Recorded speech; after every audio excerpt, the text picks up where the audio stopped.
Hi everyone, I'm April and welcome to Ask Vinnie Thompson Zoom meeting.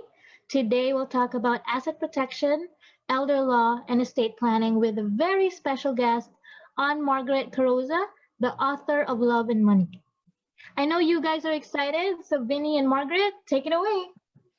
All right. Yeah, I think I'm more than excited to have this very special guest who help people like me who are in the real estate business look smart. Um, I am here with Margaret Carrozza. She did an excellent Zoom for us at Keller Williams Landmark 2. And I thought I had to ask her to come and speak to me and my audience in terms of asset protection, helping out the elders, and what do you do when you work so hard for your money? From estate planning, you have wills, you have 401ks. How do you pass that on to your family and protect it? From people who may want to sue you. How do you make sure the money that you have that you allotted for your kids or your wife or your grandmother, whoever you want to pass it to, actually goes to them once you're no longer here? How do you protect it when you're here on earth? It's all very detailed, and I thought I knew until I heard Ann speak. Wow. And she really knows. So I asked her to come on. She didn't hesitate, and take it away. Thank you so much for having me, Vinny. I love talking to people about these topics because I think we don't pay enough attention to what I think of as asset protection. What the heck does it matter what my rate of return is with my financial advisor? If I'm earning 3, 4, or 5% on my portfolio, if I have a 43% chance of losing half of it in a divorce, if we're not protected by a prenup, and we know we're living in a very litigious society. And we can only expect that to accelerate now with, the economic pressures that so many folks are under. We have, record numbers of unemployed people, and that's not even capturing all of the folks who are economically hurting, who aren't even able to apply for unemployment, so they're not counted in those numbers. So I think I sort of specialize in this area for a couple of reasons. My first litigated case coming out of law school in the mid-90s was 2 sisters in court fighting over a vacuum cleaner. Okay, so when we say that, the combination of loved ones and finances can produce cataclysmic explosions. And to put it in perspective, Vinny, you and I are both more likely to be sued by someone we have shared Thanksgiving dinner with than with a stranger. So whether that's a cataclysmic breakup or it's people fighting over a will, if I loaned my daughter $100,000 as a down payment at my death, if I'm not super clear, the question is, was that a gift or should that come off of her 1/3 share of the estate? So I want people to be thinking about all of these issues, but I think it's kind of ironic that this is what I do for a living, because what I didn't share on the last program that we were on together is that my dearly beloved late grandmother, her hobby in life was lawsuits, and she would have a little too much to drink and fall on the dance floor at every single cousin's wedding, and she would ask for the video of it. And she had an attorney in Bensonhurst, Brooklyn, and they did very well. They sued a lot of establishments that are no longer in business. I don't know if that was her fault, but I think I always felt icky about all of her lawsuits. So now I try to help people avoid being sued, and we do that, of course, through legal structures, and we also do it through our mindset. You know, in the book, I talk about protecting ourselves from angry exes, wacky relatives, Yes. con artists, but the number one issue is inner demons. You know, sometimes we are our own worst enemies. And to prove that fact, that we can act as money and wealth repellents if we don't have our minds screwed on straight, is the sobering lottery statistic. If you win the lottery, you are 3 times more likely to end up declaring bankruptcy within 2 years of the win. Most lottery winners end up losing all of it and more. Okay, they had more money before the win. Why is that?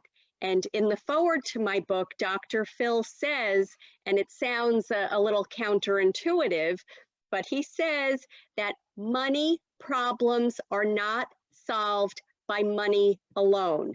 All right, we have to get our mindset straight, because if we can't manage and we can't save 20 bucks, we're not going to be able to manage and save $20 million, right? So we need to educate ourselves to become a little bit more empowered over our money. Does that make sense? It does. And one question begets another question, right? And just because you have money doesn't mean you're going to go out and find the people that have your best interest at heart, be they attorneys or accountants, right? Because if you're the average working person, you mentioned winning the lottery. I believe there's a book they have out called The Lottery Curse. You're a millionaire by default. You didn't build it. You don't have that team around you to protect you. And you may not know what you know. Someone's going to tell you something, you know, selfishly on how to build or hold on to that wealth. And getting that independent information, I would imagine it's an uphill battle of trying to get it. What do I get?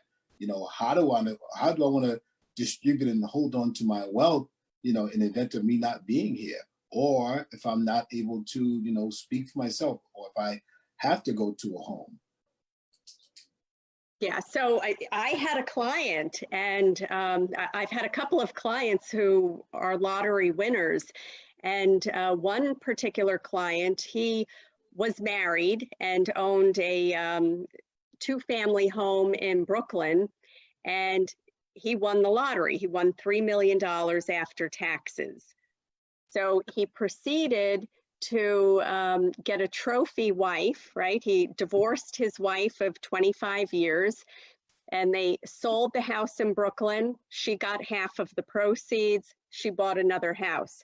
So now he has half the proceeds from the sale of the house in Brooklyn, and he kept the lottery winnings. Okay, she allowed him to keep that. So I was advising the family. I was the parents' attorney, and we had a phone call, and I said to him, look, you should really think about doing a trust, at least lock up half of it. You know, your mind is spinning. You're not yourself. You need to get a grip right now. You know, you're in a fun house. Reality is upside down. Right. So he was agreeable. He said, yeah, I'm going to get around to that. And he went off for, a 15-month junket of wine, women, and song all around the world. And what he had left, he invested it in a Johnny Rockets food franchise. So for those folks who have bought franchises or have thought about doing it, when you go for that sales seminar, they're really only, trying to sell it to you. So they're telling you the good parts of it. They're not telling you you have to keep investing more and more money into it. Long story short, he lost the business. He is now living back at home with his elderly parents. The wife, the ex-wife, took half of the proceeds from the sale of the Brooklyn home. She bought another 2-family house, and she is on a good financial path because she had her head screwed on straight. So I think, to your point, all of us, no matter where we are on our, wealth story, right? Right. We either have a lot and we need to protect it, or we don't have a lot yet and we need to surround ourselves, with partners like you to teach us about what are the real estate opportunities, Right. And I think especially for women, it's a sobering statistic that 80% of us women are going to end up alone, okay? We have an 80% chance of surviving our husbands. We have a 43% chance of divorcing, not to mention, a large number of folks who never get married in the first place. We can't depend on adult children today to take care of us because they Absolutely. have economic pressures, they're working 2 jobs, on and on and on. So I think it's incumbent upon all of us to put a team in place. It should be a real estate advisor, an asset protection attorney, a CPA, an accountant, maybe a business coach to, motivate us and give us ideas. I think all of those things are critically important. And you mentioned before in another chat that we had about passing on assets to the family members that you intended. And that kind of hit a chord with me. I won't go too personal, but I'll say what is public. I had a mom and a dad. They both passed away. They both had homes. And then I have homes separately with my wife and I that are investment proceeds. But I thought about something that you said. I was like, wow. I said, really, those homes are for like my brothers and I, and then kind of like what my wife and I accumulated like for us. But, they're separate, and what's for like the family, what we accumulated is not what my wife and I accumulated. And I never thought about, you mentioned some type of a prenup that you could have made or provision you can make. So in the event of my demise or their demise or divorce, like you said, something can be done. Could you expand on a little bit? Yeah, I think part of this estate planning has to involve a relationship agreement, okay? Whether that's a prenup before a wedding, a postnup after the marriage has already taken place, or a cohabitation agreement. A lot of people say, oh, we're just living together. I don't want any legal hassles. Well, no one needs legal protections more. If Right. you and I are living together, I can't make any healthcare decisions for you in a hospital. If the house or the lease to the apartment is in your name and you pass away, I have no legal protections. So, and I don't know if you're old enough, Vinny, to remember Marvin versus Marvin, Lee Marvin in the early 70s. That was the first case where we heard the word palimony, right? So his estranged live-in lover sued him because she claimed he promised her that they would get married at some point. So, we need to protect ourselves from breakups. 95% of us who own homes have fire and liability insurance, yet less than 1% of us will have that problem.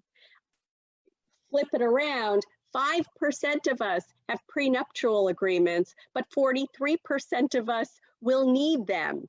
So, I think that the conversations are shifting, and I'm happy to be a part of it out there talking about these things.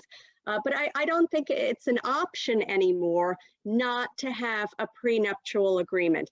So I tell the clients I work with that tend to be in their 50s, 60s, and 70s, when they have adult children who are about to get married.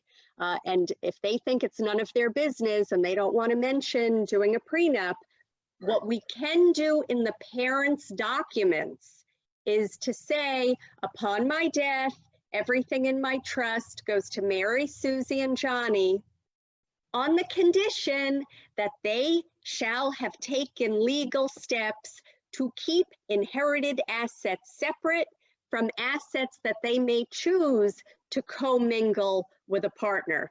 You know, so that language is a way for me to ensure if my dopey son wants to throw caution to the wind, not get a prenup, and, you know, give his girlfriend who I don't like all of his assets, that's his decision.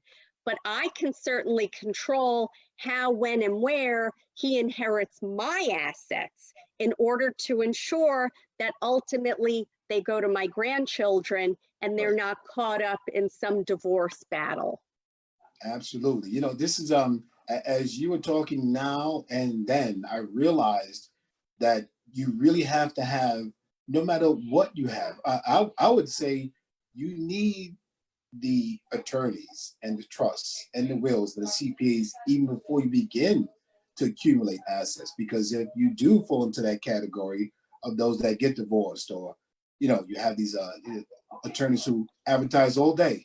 Have you fallen down? Did your landlord look at you cockeyed today? Call me. We'll get him. I promise you. And if not, you know, we'll shake him down. You know, you need this team before it's too late. And on my end, you know, you get to call often. Hey, Vinny, you want to sell the house? You know, we do have a will. I'm the executor, or we have a trust, whatever the case may be. And often I'll call back as a follow-up. Hey, how's it going? One member started fighting the other member. The will wasn't written correctly. There was money owed. This family member came out the woodwork. This ex, how many wills are there? And it's a mess. And often I've called them, you know, it's hundreds of thousands of dollars and still locked up. The only person that got paid was me. That's great, but I'd rather you know, get the money, excuse me, for what it was intended for. That family members, many times, who are struggling and need that money. You know, your thoughts on that? Yeah, so, you know, we all need a will, right? Right. The will determines who gets my stuff. But the goal is not to have to use the will, because the will, as you well know, goes to probate. You know, what the heck is probate? Probate goes back to the 1500s, and very little has changed since the 1500s in common law England, where the document must be physically inspected by the surrogate court judge of the county where you died. So minimum 7 months. New York state law says that a probate proceeding must be kept open for 7 months to allow any would-be claimants or objectants to come out of the woodwork. Now, I'm practicing in this area for 24 years, and I have not seen one case go as fast as 7 months, okay? Sure. So with a probate of a will, you're looking at about a year, and that's if everyone gets along halfway well. If we have any type of complexity, if I'm in a second marriage, if I have a child with a developmental disability, a substance abuse issue, a gambling problem, you know, who amongst us doesn't have one of those problems today? So we need to think about avoiding probate. And we can avoid probate on all of our liquid assets by naming beneficiaries, with the exception of real estate. Any one of us who owns real estate should think about doing an asset protection trust that holds the real estate. And what this does, it ensures that the named beneficiaries get it automatically, okay? And you can build in any protections that you need to take special family circumstances into account.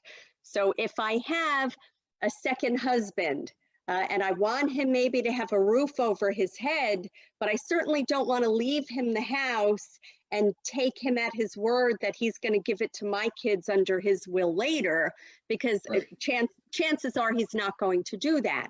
So what I can say in my trust, that if I'm survived by Frank, and if no marital dissolution proceedings shall have begun, then he can live there until the earlier of his voluntary departure, his death, his cohabitation with an unrelated person, not in my house, thank you. At which point the property comes back and it goes to my kids. So, you know, we need to think about building these special protections in. And as it relates, going back to the relationship agreements, a post-nuptial agreement, you know, for those of us who didn't do a prenup on the front end, even happily married people should do a post-nuptial agreement. You know why? Because if we have wills or we have a trust that says everything goes outright to my surviving spouse, if he shall have predeceased me, it goes to the kids. Okay, well, what happens if my husband survives me? I believe my husband would be remarried very quickly. That's just the way he is. So she's going to be working on him from day one to get her name put on the house, and my kids are going to be out in the cold. So we need to do, at the very least, a limited post-nuptial agreement that says the survivor of the two of us prior to a future remarriage promises legally to enter into a prenup before that marriage to protect jointly accumulated assets for the ultimate benefit of our common children. So that's the post-nup. But most often, a post-nuptial agreement is done at a time of crisis within a relationship. Okay, if you know the guy cheated on me for the 5th time and I'm just trying to hang in there until my kids graduate or go to college, then we do a post-nuptial agreement that hammers out the financial situation. And I had one client, I talk about it in the book, where he cheated on her. She did a post-nuptial agreement with him, you know, when he still had tears in his eyes and was willing to sign anything she wanted. And the post-nuptial agreement said, if there is a future instance of infidelity, right, if you do this again, then she was going to get 60% of the assets and he'd get 40. Okay, that sounded reasonable to everyone at the time. He signed the document. You know what happened? They ended up reconciling. Everything was beautiful. They went to couples counseling, and things were so beautiful. I'm going to make you blush now, Vinny. Things were so beautiful that he asked her to engage in one of his sexual bucket list fantasies. Now I'm going to put you on the spot and ask you to guess, what do you think he asked her to do? Threesome. Yes. Right. Bingo. I had to venture again. All right. You're psychic. So far from being an unwilling participant, Ken and Louise are the names I gave these real people in the book. Louise ended up being a very happy participant in this relationship, and Louise and the woman Renee ended up falling in love, and they left Ken. Okay, so she wants a divorce now because she wants to marry Renee.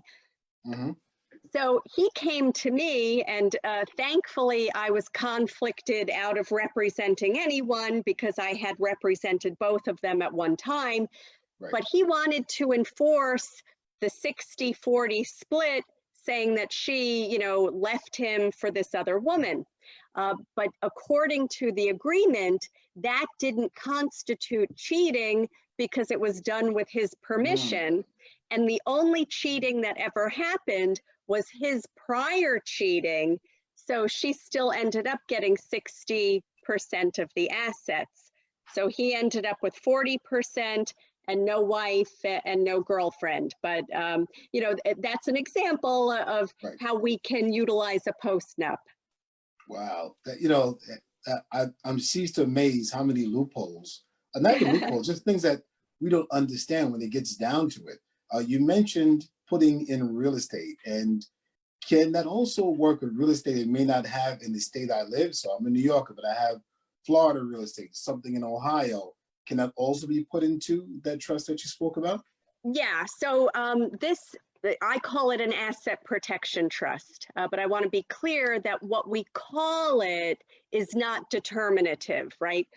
What we put in the legal mumbo jumbo in that 27 pages, that's what determines the characteristics and capabilities of this document. Properly drafted, this is effective in all 50 states and Puerto Rico. So we can put the deed to Ohio, we can put the deed to Florida into this one trust without getting into the weeds, depending upon the level of assets.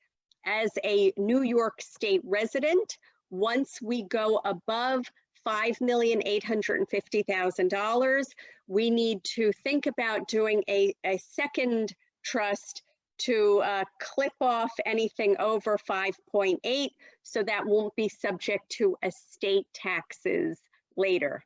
Right. Wow. You know, once again, it's a lot. It's a lot, and just keeping a relationship with somebody like you, I think, is key. And I think about famous wills that were written. I think Frank Sinatra. It was said that he wrote the will with anybody he fought, you got nothing. He says, Yeah, you get this, you get that, and that's it. You know? Yeah, that is a very good point, Vinny, because a lot of people think, well, I'm going to leave my son who's estranged $5. No, that's not going to do anything. That's, waving red meat in front of a wolf. That's not going to do anything. But you have to give them a little skin in the game, even if it's $5,000 with a hammer, saying, if you contest this, you don't get anything. Right. But better yet, do a trust where the administration is private. Okay, no one has to alert my next of kin, which they do with a will. Wow. And we see, with Aretha Franklin's estate, who knows, what document she meant to be her real will. So can we handwrite our own will, as we think she did, the document that they found in her writing in her couch cushions? And if you're on a game show, the answer is yes, you can do your own will.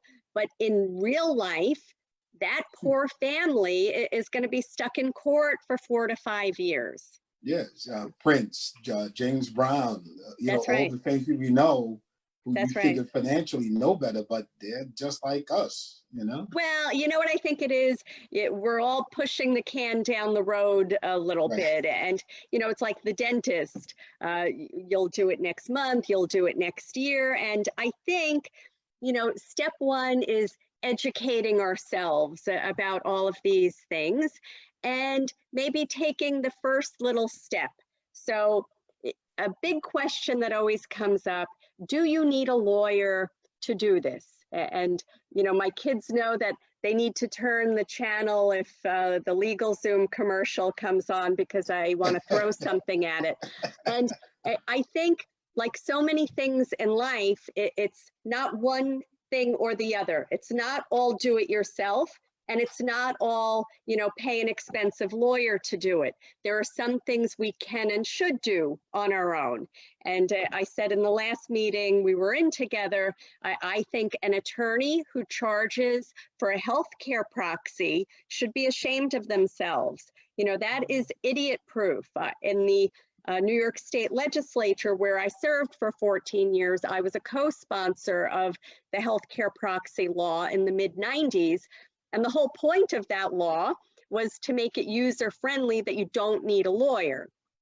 So anyone who wants to jump on my website, which is myelderlawadottorney.com, you can download a PDF fillable healthcare proxy, no room for error there. And now you have someone who is legally able to make healthcare decisions in a hospital setting. And we know just how important that is these days. Sure, for sure. And one more question, you have time, man.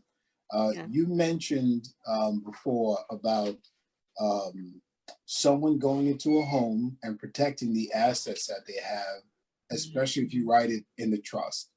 How does that work, especially these days? Okay, so I'm sorry, I refined the question a little bit. Yeah, so I want to protect my home that I Yeah. have, and I might need medical care, Okay. extended medical Okay. care, Oh, I'm glad you you know. brought that up. Okay. Yeah. How can I So, protect that? yeah. So I think, in the time that we're in right now, we are looking at budget deficits uh, that we haven't seen since the Great Depression. So the programs that we rely upon to pay for long-term care, which in New York State is the Medicaid program, it will not be there as we know it when you and I need help down the road at some point. So we definitely need to be looking at long-term care insurance. Not many of us have money right now to buy the long-term care Right. insurance, but at the very least, we need to be mindful of the Medicaid rules. So right now, there is a so-called 5-year look back period. So I need to do something with my house 5 years before I'm unlucky enough to need nursing home level care. And the Right. single biggest mistake that people make, and if you get nothing out of this whole discussion, I want everyone to remember this. Do not ever, under any circumstances, put your assets in someone else's name, okay? I can trust my kids with my life, but the moment I put the house in their names, I will lose my star property tax exemption. I'm giving the kids a capital gains problem because they take it with a cost basis equal to my purchase price in 1981, let's say, and now it's worth a fortune. So even if they are true to their word and they let me live out my days there, when they go to sell it, they're going to get whacked in the head with capital gains. Not Right. to mention if one of Wow. my 3 lovely kids gets a divorce. Now my soon-to-be ex-daughter-in-law, who I was never so hot about to begin with, is going to have an interest in my house. So never just put the house in the kids' names. You want to create this asset protection trust that will have the effect of getting this clock ticking. This is not a revocable trust. A revocable trust can be grabbed by anyone who wants to sue me, and it can be grabbed by a nursing home. Right. This trust, however, if it's properly drafted, will enable me to veto any move that the trustee would make. It's going to allow me to change the beneficiaries, and those powers, together with the retained ownership rights to the real estate, enable me to keep my property tax exemptions, and it will protect the asset from my kids' legal liabilities. Right? If you're my son and I retained the ability to pull you out as a beneficiary and you got sued, then they can't attach your interest in the trust because mom held the puppet strings to pull Vinny's interest away. So, again, we need to think about all of these things together and get a good conversation going. That's incredible. And I like to interview and speak to people who are very sharp but plain spoken and as smart as you to implement it. And I thank you for your time. Thank you. I am absolutely going to be calling you. All any right. of my elderly clients, you got my vote. I Thank you. appreciate your time. Thank you, Ann. Appreciate it. Thanks for having me, Vinny. Take care. Thank Bye-bye. you. All right.